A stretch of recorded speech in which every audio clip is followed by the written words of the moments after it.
Hey, what's going on, everybody? Thanks for tuning in to this week's Productive Agent Podcast. My name is Tony Ruiz, and I'm the founder and host of the Productive Agent Podcast and Facebook group. As a reminder, our mission here at Productive Agent is to motivate, inspire, encourage, and educate those working in the real estate industry or those thinking about getting into the real estate industry. Before we get into today's episode, I want to talk a little bit about my reflection from the past week and give you a couple stories that I hope that you would enjoy and be inspired by and can run with them. So in the past week, I've added about 15 pretty hot/warm leads, and I'm really excited about that. And you go, how the heck did you do that? Well, bottom line is I took a lot of action, right? Really, since January 1, I've been doing a lot more social media posts. I've been calling and texting friends, family, my people on my hot warm list. I just hosted my first open house this past Saturday, and that went really, really well, which we're going to talk about here in a second. I've also been having some lunches with friends and agents, some dinners with friends and agents, and all of a sudden business is popping up and talking to people, right? Bumping into people at the gym that I go to. And, now that they know I'm a realtor, they have some questions about their property, etc. So just taking action is what's really led to all of a sudden this momentum that's getting going here. I think I've talked to a lot of agents recently, and they're just like, yeah, we're definitely seeing a pickup. So bottom line, if you're not taking action already, you need to get out there and just be active. I have a few stories I want to share with you. One is I had a really successful open house, had about 7 hot leads, got 7 people signed in. There was a couple that, I just didn't connect with, and they were kind of cold and I didn't get them sign in, but that's the norm. But 7 good contacts that I have, I've already touched base with them and got them set up on searches and getting a couple of them pre-qualified right now. But on the way out, I noticed that I got a Facebook notification. And it was a band parent from back in the day, like a decade ago. She started following my Facebook realtor page. And I was like, well, that's weird. I haven't seen that name in a while. And then all of a sudden, like a few minutes later, I see her son's name pop up and start following me. It's like, okay, this is a sign. I need to contact them and see what's going on. But before that even happened, I got out and I saw an email from the son. And he said, hey, Mr. Ruiz, I'm pre-qualified. I would really like to go see this property tomorrow. Do you think you could show it to me? And I said, of course. So again, I think it's a lot of people are like, man, Tony, you're just so lucky that stuff happens to you. And it's like, no, the more you practice, the luckier you get, right? So putting in the time, being active is the whole point. Another story I like to share is I met another potential client that we're having a lunch meeting on Friday of this week. And it was just simply because I popped into Starbucks and opened up my laptop and was doing some work. I was pulled up the MLS and he leaned over and saw that I was looking at houses, and he asked me what website I was using. And I was like, oh, this is the MLS. I'm a local realtor here in San Antonio. And he's like, oh, really? Well, he was standing there with a friend of his that was a lender that just moved from Oklahoma. We exchanged contact information. He's looking to possibly sell his house. He's also looking to get some investment properties with a couple of friends. So that's super exciting. And that wouldn't have happened if I didn't just pop into Starbucks, right? So again, putting yourself out there, don't be a secret agent. Another one was a lender came by the open house and I was wrapping up, and I stuck around, and, it was a good conversation. And he ended up leaving, and it was like 4:16. I was supposed to be done at 4. So I was a little bit late, but no worries, just hanging out. So I start locking up, and as I'm walking to my car, another car pulls up and asks if they could see the house. I said, yeah, sure, of course. All of a sudden, like, they're dead serious about buying a house. Today, we got them qualified and pre-qualified, and they are looking at houses aggressively. So it's just like putting yourself in the right place at the right time.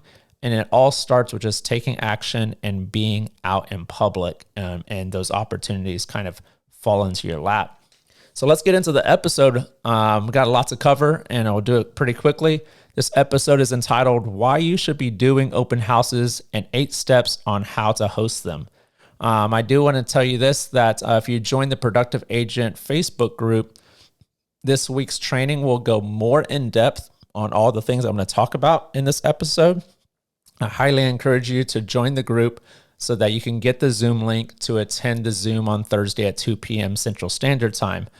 We will also be recording that, and it'll be up on the YouTube page, that training plus this episode, so they kind of coincide with each other. That will be up probably by Friday afternoon. So be on the lookout for that. We would love to see you on Zoom on Thursday at 2 p.m. So first question is, why should you be doing open houses? I started my business with open houses, and I love them, and I hate a little bit of part of them, but mostly I love them. I started with open houses as soon as I got my license on July 4th of 2019, and that first Saturday, I was out doing an open house. I had a few trainings under my belt, but I really didn't know what the heck I was doing. I borrowed signs from a friend that had been in the business for a little bit. So I posted up, and it was okay. I didn't really know what to ask. I kind of had some guidance from my previous broker and some trainings that I had been to. So that's why it's important to attend Thursday's training to get a little bit more in depth on that. But I truly believe that the people that walk into an open house are some of the hottest and warmest leads you can possibly get. And they're pretty much free, right? You're not paying to do the open house. So think about this. Who are the people that walk into an open house? Pretty much anybody that walks into an open house are somebody that's sort of interested, at least, in doing a real estate transaction. All right. Pretty much everybody there I met was like, okay, they're renting and they want to buy a house. Okay. They were driving by, they saw the signs, they wanted to come take a look. And then I also have somebody that was just visiting and looking to make a move coming down from Michigan. So I got their contact information. Of course, they're like, hey, we're not looking to move until the fall. And I said, no problem. I need a paycheck in the fall as well. So I could help you out then. But there's also sometimes neighbors that pop in. And I wouldn't say I wouldn't shun them away. This neighbor, we just started a conversation, and come to find out, he flips houses, right? And he has an investment property that he's wrapping up. And I'm actually set up to go see that tomorrow, which will be Wednesday, because I record this on Tuesday night and it posts on Wednesday. But so yeah, you just never know. Just start a conversation and see where it goes. But everybody that's in there has some kind of inkling of doing some type of real estate transaction. And that's why I think it's some of the hottest and warmest leads you can possibly get. Also, Ninja Selling talks about that the conversion ratio is one of the better conversion ratios of all leads. They say it's about 1 to 16. So for every 16 leads you get, you should get a deal out of this. So if you just think about trying to meet or get contact information from 4 families or 4 groups that come through your open house, and you have great conversations with them, you take some notes and you follow up, you're more than likely, if you do that for 1 month, you're going to get a deal. All right. And you could, based off of that, if you committed to doing open houses once a week, then you can possibly project that you could get 10 to 12 deals in a year just from doing your open house correctly. Also, you're just adding people to your database. All right. Take those people. Sometimes they're ready to go right now. Sometimes they want to get pre-qualified and get going and find a house. Awesome. You're in the right place at the right time. Sometimes it'll be like a year or 2 later that they come around and do a deal. All right. So some of my closings that happened in 2022 were literally people that I met at open houses in 2020. And they just we stayed in touch, not aggressively, but they got like weekly emails, etc. And then all of a sudden they were ready to do something. So it's one of the fastest ways to get to a paycheck. I highly recommend open houses, especially if you don't have a huge database. Go meet the public. Go position yourself to be the professional in the area. So let's talk a little bit about picking an open house, right? So our 8-step process that I want to go through here real quick with you is step number 1, we got to pick an open house. And this is probably the most important aspect of it. You want to pick an area that you want to host in, right? And I would recommend that it's probably close to the area that you live in. That's what I usually do. So when I lived downtown, I did a few houses in the downtown area, Dignity Hill, etc., because they're really close and easy to get to. You would not, like, I live like on the far north side now, so I wouldn't necessarily want to pick a house downtown, drive in the morning down to the open house, set up my signs, drive all the way home, then drive all the way back to the open house, and then drive all the way home. That's just a lot of traveling. So that's why I try to stay local, or an area that you know really, really well.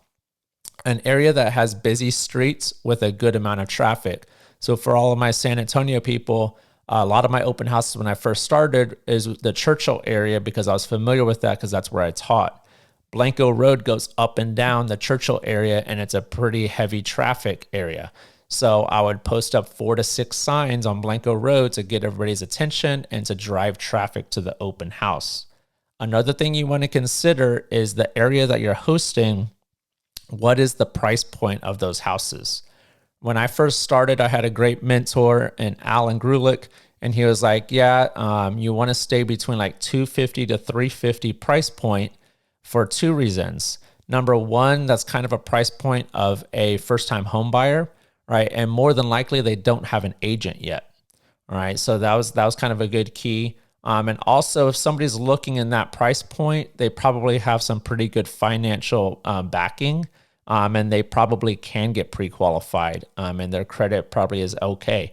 All right, so it was a really nice little sweet spot to think about. Obviously, prices have increased since 2019.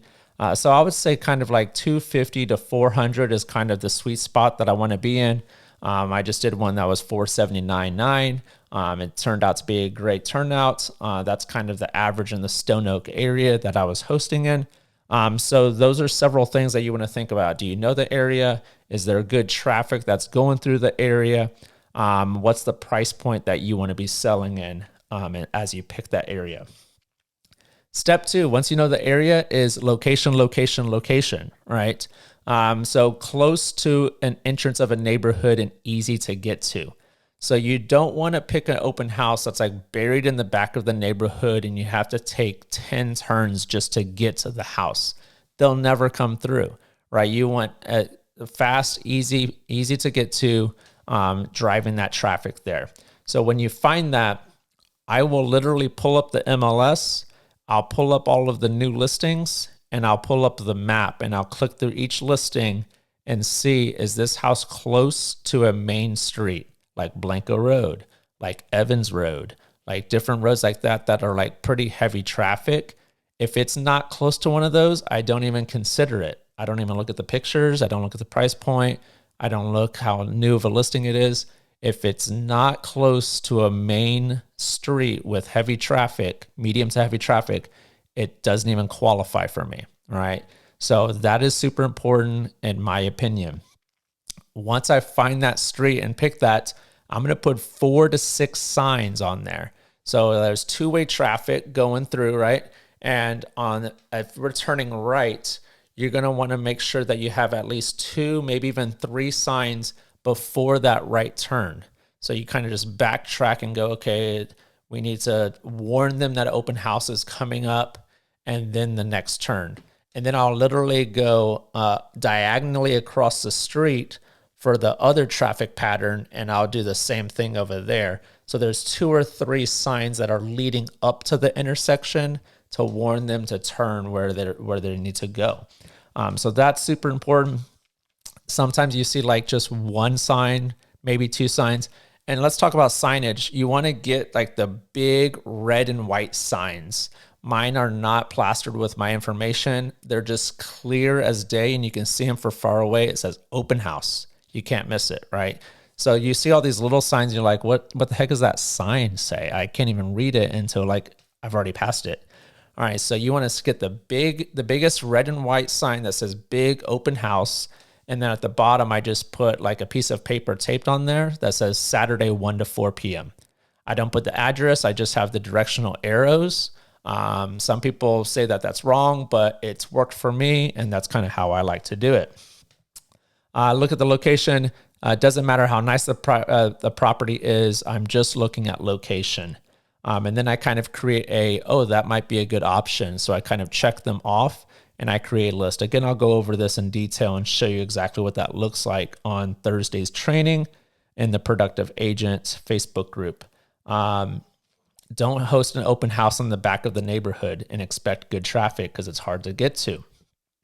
Step 3, make a list of possible houses, right? I make a list of going, this could work, this could work, this could work, that couldn't, that couldn't, that couldn't.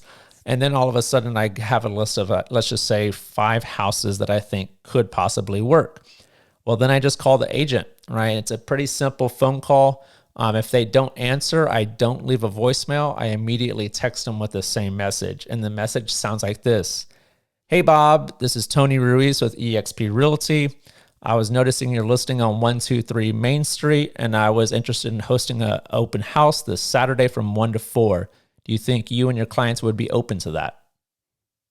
And that's it. That's what you have to memorize or something like that. And then they'll either say, no, we already got it covered. A team's covering it. Okay, cool. Thanks. Have a great one. And then I go on to option 2. Or they'll be like, I need to check with my seller and get back to you. Okay, sounds great. Well, here's my phone number. You could text me or call me anytime. And that's how it goes. And then, of course, some of them will go, yeah, absolutely. It's vacant. Go right ahead. And I'm like, awesome, great. And then I just kind of tell them, hey, can you make sure that you put the open house in the MLS so that everybody knows about it? But bottom line is keep calling until you get a yes. My tendency is to if I have 5 on the list, I know that I'm getting one of those 5. It's just going to happen. I don't think I strike out 5 times in a row. So if you really want to get an open house and secure one, keep calling until you get it. Once you get the open house, step 4 is we're going to prep. Let's talk a little bit about that. Prep with flyers and the MLS printout and my business cards. So inside my marketing center, I'm able to just type in the MLS number and it auto-populates a nice colored flyer for the open house. And that way I can use it for social media posts. I can use that for a printed out flyer that I could hand them as they walk in. And then I also just print out the MLS PDF, right? And then I have my business card. So I take those 2 flyers, 1 page each, put them together with my business card. And as they walk in, I hand it to them immediately and introduce myself. So those are a couple flyers that I highly recommend. Of course, the flyer also has my contact information. So there's contact information on the flyer and on my business card.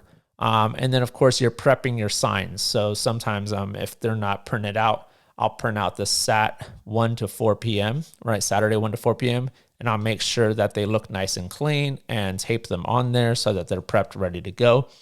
I also advertise on social media, blast that out, and make it a reel, make it a TikTok, try to get as many eyeballs on that as possible. I ask the agent to make sure that it's marked in the MLS as an open house so that some people will use that on the internet and said, oh, I saw the open house and I came. It's like, awesome, whatever gets you through the doors. You could also door knock and drop off flyers the day before or the day of. I don't do much of that, but I do want to share a funny story. One open house I did, I pulled up and all of my signs were gone. And I don't know where they went. I'm pretty sure a realtor did not steal them. I'm guessing that the sheriffs, picked them up and they shouldn't be on the road. But the signs were gone. And I was like, well, nobody's going to show up to this open house. So I might as well go knock on a few doors. So I started knocking on a few doors, no answer, random stuff. But then all of a sudden I came across this guy working in his garage. I told him about it and we started a conversation and he was looking for a rental property. So a week later, I got him into a new rental property and he's looking to buy a house at the end of his lease. So you never know. Just start talking to people and get yourself out there. Step 5 is the day of. The day of, I like to put up the signs around 8 a.m., right? So that people that are driving through, they can see the signs and like, ooh, I'm going to stop by there at 1 to 4 p.m. So I would put up the signs early. Sometimes I grab some tacos, go home and just chill until it's time to get ready. I make sure to arrive on time or early. And then I turn on all the lights, kind of open some doors, open some closet doors. If it's nice outside, I'll open the front door so they know that they can just walk right in. It's an open house. Get your setup looking good. So like usually on the counter, the kitchen, I'll set up my iPad where I have like a Google form where they can sign in. And then I have my 2 flyers and my business cards.